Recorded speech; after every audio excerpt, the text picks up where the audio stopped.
Des dizaines de camions laissés à l'abandon. Près de 60 carcasses éparpillées sur quelques centaines de mètres.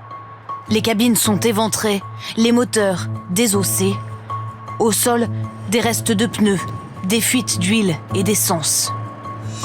Ces épaves s'entassent illégalement dans cette zone industrielle de la région parisienne, jusqu'à poser des problèmes de circulation, selon ce chauffeur qui travaille à proximité. On a des camions ici qui ne bougent jamais. Ça gêne pour les stationnements. On ne trouve pas de place. Nous sommes à quelques mètres du gigantesque marché de Rungis, où transitent des milliers de poids lourds chaque jour. Selon cet autre chauffeur, certaines entreprises auraient pris de mauvaises habitudes depuis plusieurs années. Le camion tombe en panne, allez, il abandonne. Pour moi, c'est pas normal. C'est comme une casse.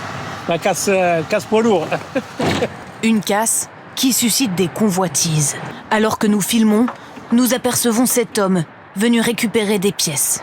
La plupart de ces camions sont immatriculés en France, avec sur certaines remorques des logos d'entreprises françaises. Nous avons réussi à joindre l'un de ces transporteurs par téléphone. Il affirme que son poids lourd ne lui appartient plus. Non, ça ne me dit rien du tout.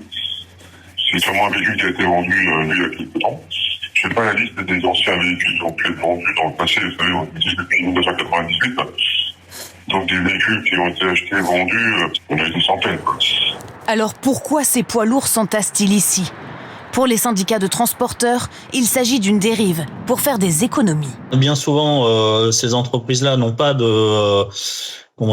d'assurance. Ça leur coûte moins cher de les abandonner que de les faire réparer, puisque un camion à faire réparer, ça chiffre vite à 20, 30 000 euros, voire plus. Ces derniers mois, le phénomène se serait accéléré, posant aussi des problèmes pour l'environnement. La société gestionnaire de cette zone industrielle privée se dit démunie et en appelle aux autorités. Selon les syndicats de transporteurs, cette pratique illégale se développe dans plusieurs zones industrielles ailleurs en France.